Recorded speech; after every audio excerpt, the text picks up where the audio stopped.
Here in this video, we're going to be going over a very exciting technical update on Tesla stock and the NASDAQ. Now, specifically for Tesla, there is a big catalyst coming tomorrow that I don't think Wall Street is pricing into Tesla stock.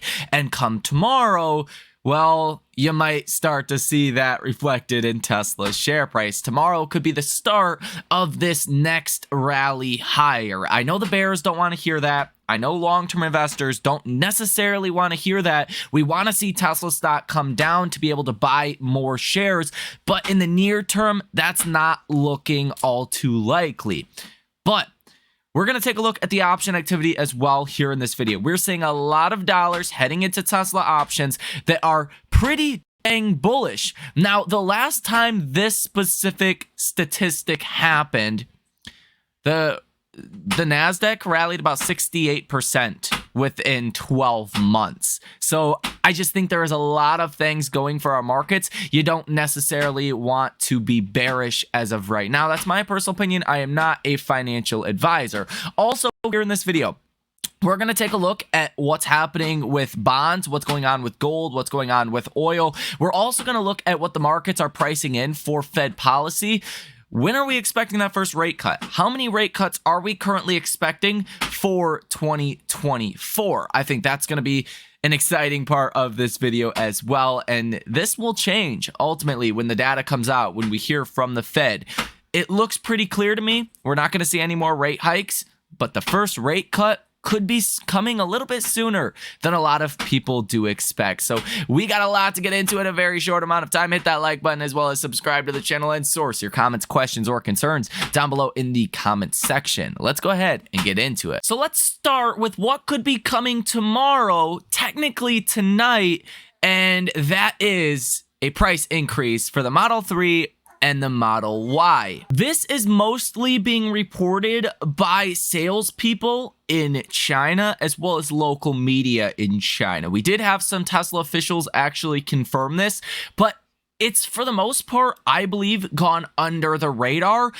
It could help explain some of the bullishness we've seen on Tesla's chart. We'll take a look at that here in just a moment, but we don't know exactly how much we could see this increase actually be. There's some estimates going around that it could be equivalent to the price increase that we seen a couple of weeks ago, which was around $2,000. We don't exactly know if it's going to be the higher end models for the Model 3 or the Model Y, or if it's going to be everything. And there is a difference there. If every model gets a price increase, well, that is really good. That's telling you you're seeing a lot of good demand, and Tesla has the pricing power capable of raising prices, broadly speaking. And that's just good for demand. That's also good for Tesla fundamentally. That's good for the numbers and will be good for earnings estimates. Earnings estimates for Q4 have gone from 91 cents of EPS 3 months ago to 74 cents today. This could be good for earnings estimates for this quarter as well as for Q1 2024. 3 months ago, the estimate for Q1 2024 EPS was 96 cents. Today, it's 83 cents. So fundamentally speaking, if Tesla raises prices on the most popular models in China, the Model 3 and the Model Y, coming overnight tonight, well, that should boost your EPS estimates, you would imagine. So that could be really, really good for Tesla stock. And I personally think this is just not priced into Tesla stock as of right now, but could help explain some of the bullishness we have seen on Tesla's chart. And it's not like Tesla is outperforming the markets here. It's not like Tesla has been doing super phenomenal. If you look at the NASDAQ's rally here looks a lot more impressive. It's a lot more vertical than what you have seen with Tesla. Now, the bullishness comes in because you are hitting a lower low or higher low, technically, right? 3 days ago, you came down and retrace that to the upside. You held the 200-day moving average. Yesterday, you came down, not as low as what you did the day before, and you retook that 200-day moving average. And today, you came down, not as low as you did the prior days, but you retook that 200-day moving average towards the end of the day today. This is telling you, in this area, is really a big demand zone. And you could do something like that with the Fibonacci retracement. And you could see this is a big demand zone. If the fibs are correct here, then you could be looking at some resistance around the 232 area, potentially the 231 area. And then a breakout from there could lead you pretty instantly to about 240. And if you break out above 240, then 250 would be that next level. And that's personally what I'm expecting. 240 to 250.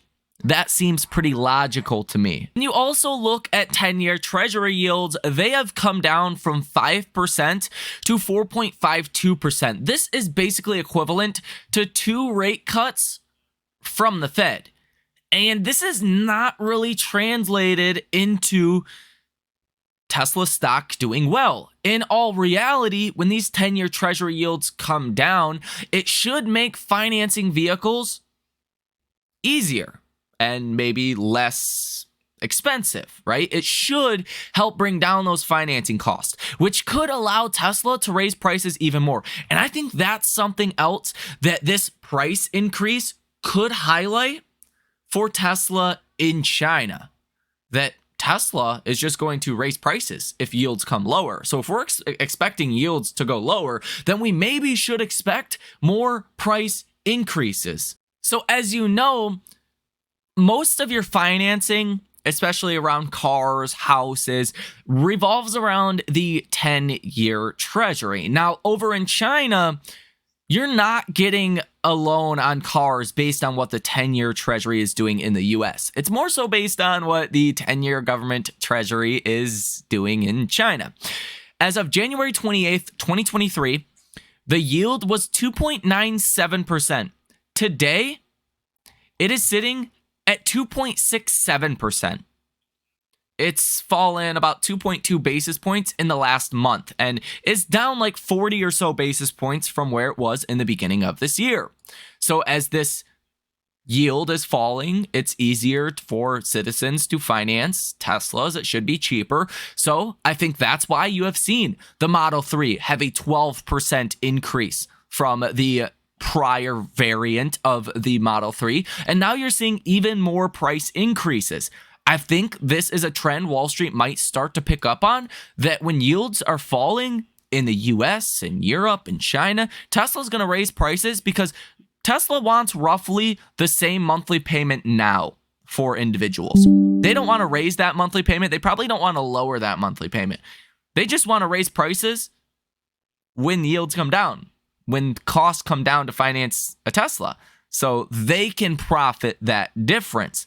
And that could be colossal for Tesla's earnings over the next year or so, as yields presumably will continue to fall. If we take a look at what is priced in for Fed policy here in the US, for this upcoming Fed meeting December 13th, there's a 90% chance the Fed will continue to hold where they are, and almost a 10% chance of a rate hike. Unless we get a hot inflation report, that's not going to happen. For January, same thing. We're pricing in a continued hold or pause with 83% of a probability.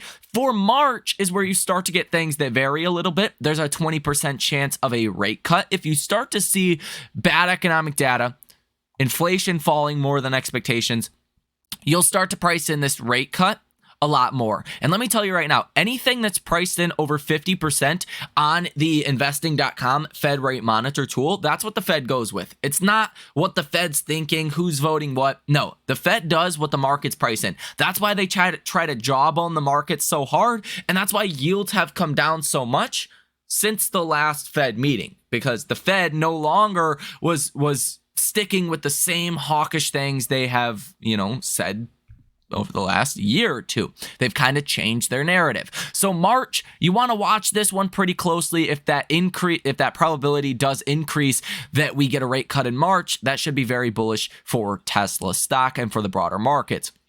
Especially if it's just a weakening economy, but not like you're heading into a recession, but inflation's really coming down big, that's where you start to get this soft landing narrative that plays out. And that would really kickstart this rally to the next level, in my personal opinion. Now, for May is when you actually price in your first rate cut. There's a 51.2% chance of a rate cut, a 31% chance that the Fed continues to stay paused, and there is a 13.3% chance of 2 rate cuts by May. If you look at June, you continue to expect 1 rate cut. July, you're expecting 2 rate cuts at 37.4% chance. This is the most priced in probability as of right now. By September, you're still only expecting 2 rate cuts, but it's close. 33% chance that we have 2 rate cuts by September. 30.3% chance there's 3 rate cuts by September. And by November, there is a 32.6% chance we have 1, 2, 3 rate cuts, and a 27.8% chance we have 4 rate cuts. So you really want to watch the end of the year expectations for 2024 as well. Do we get 75 basis points of rate cuts in 2024, or are we looking at 1% of rate cuts by 2024? That can be a pretty big deal. Now, there's actually an 11% chance that we have 1.25% worth of rate cuts, and there's a 1.5% chance that we have 1.5% worth of rate cuts by the end of 2024. So you want to watch this pretty carefully as we do get more economic data over the next coming months, because if you start to price in more rate cuts, well, that could be really good for stocks. Now, I did mention this, and I actually reposted this to our X account over here on X.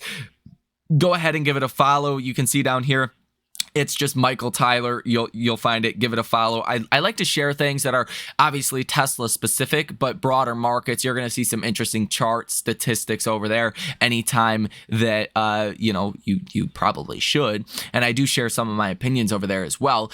But FX Evolution shared this. He says, in the last 40 years, the S&P 500 has experienced only 2 instances of a 7-day continuous rise after hitting a 100-day low, and that was back on March 20th. 2003. And if you actually take a look at what the markets did during this time, it was very, very, very bullish for stocks. And you have to go back quite a bit here. And this is on the weekly chart just to make it a little easier to see. But this was the low back in 2002. Technically, this was in March when this actually happened. So if you just go ahead and draw a trend line to get the percentage here, from the lows of 2003 to the end of 2003, you were up about 68% for the NASDAQ. I mean, maybe that doesn't happen this time around, but you can expect something that's bullish, I would imagine. Now, if the data starts coming really negative, if there are fears of a recession, that's obviously going to take over. And to some degree, I do expect that heading into 2024. I still think we're probably going to see some form of a recession. But from now until the end of this year, until 2024, until that recession comes, there's more reasons to be bullish rather than bearish. And like I've pointed out in now the last 2 videos, this is probably the last time I'm going to point it out here in this video, but I think in the context of what we're talking about, you should probably understand this and at least have this on your radar. You are seeing a long-term cup and handle formation.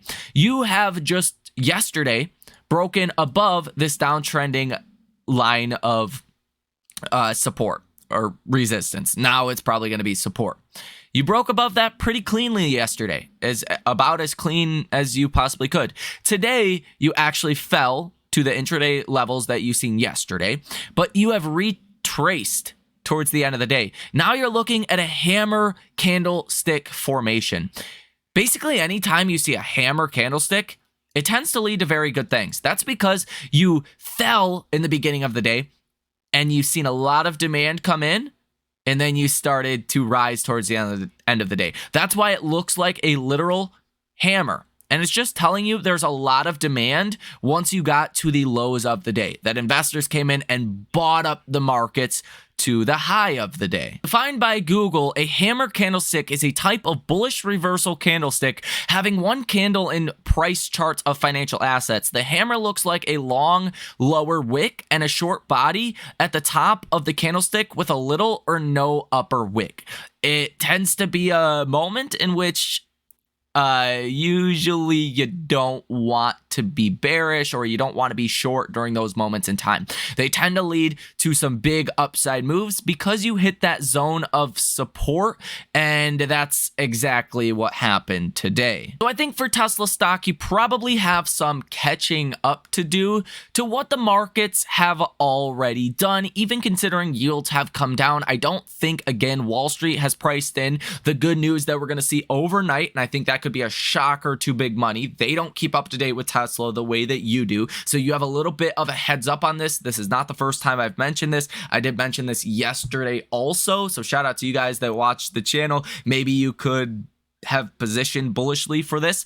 Now, this is not a recommendation, this is not financial advice, but I do believe Tesla stock's probably going to come up and retest this downtrending line of resistance yet again. That's going to put Tesla stock anywhere in the range of 250 to about 245, just depending on when this happens. If it happens soon, then that level is going to be around, even maybe higher than 250, maybe like 252. That could be that level you really want to be watching, or at just the bare minimum. The 50-day moving average is at $243.45. The key is, if Tesla does raise prices, does Wall Street interpret that as more price increases to come as rates do come down, as borrowing costs do get lowered? If that's the narrative that plays out, this whole next year, pretty much, we're expecting yields to fall. Maybe not as rapidly as we have seen recently, but we're expecting yields to trend lower, especially as the Fed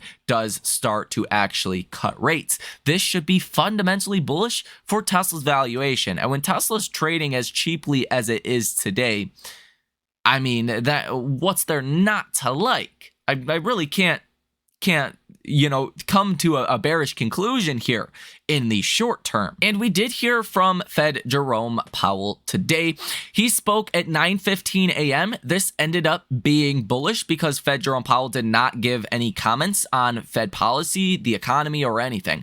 Basically, his omission was confirmation of this rally, and what has happened with bond yields is kind of what the Fed wanted to see. Now, also in some good news, at 1 p.m. today, you did see the 10-year Treasury yield come in lower than what it did during the last auction. The last auction was 4.61%. Your yield came in about 10 basis points lower at 4.51%, and that's a big reason why bond yields did fall today. 10-year Treasury yields fell to 4.525%, slightly higher than the 10-year auction, but pretty similar to what you had seen.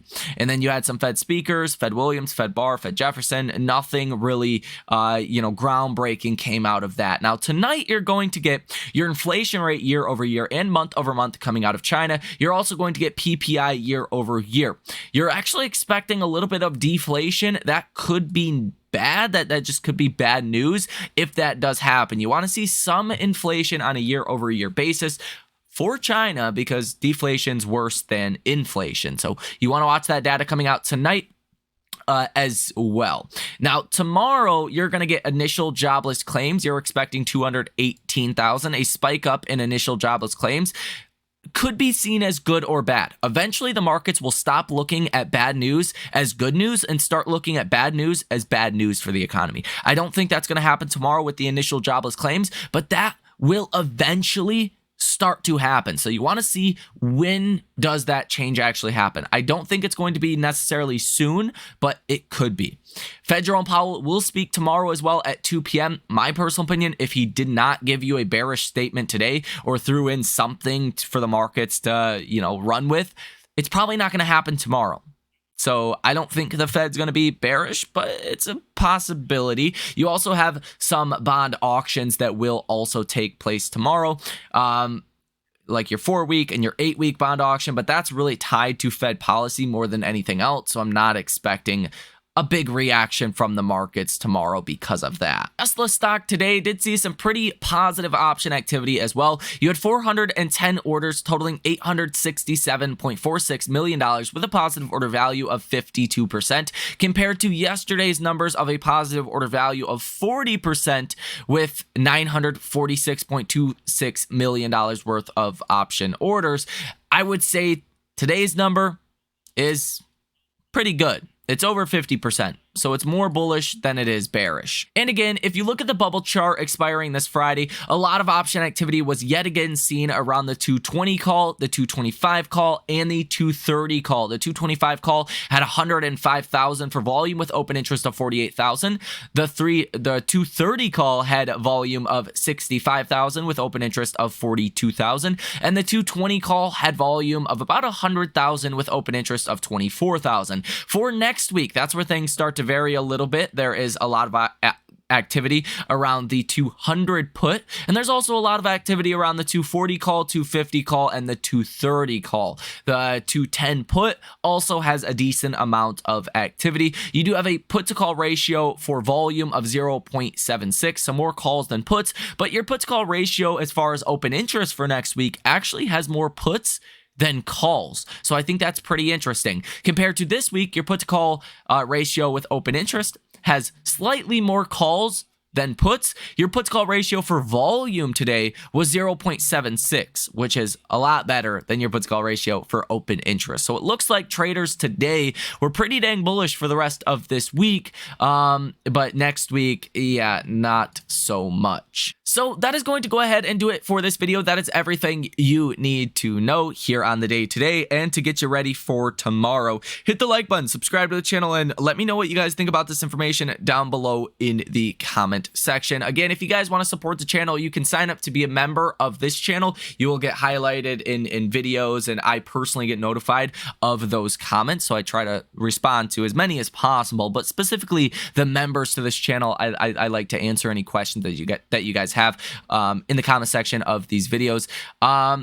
If you guys want to come trade with us live in real time, come trade some earnings. We did have an earnings trade today that was Wish. Wish did end up rallying pretty dang big, about 25%. So I'm excited to see where that one does go. That one did do very well. I think the return on that one's like 100% or so. Little less, little more, 75%, 150%, somewhere around there. Last time I checked with the big volume spike. So that one could get interesting, quickly, and we're pretty well positioned for any continued upside there. So if you guys want to come join us, link down below in the description of this video. You guys have a great rest of your day, and I will see you in the next one.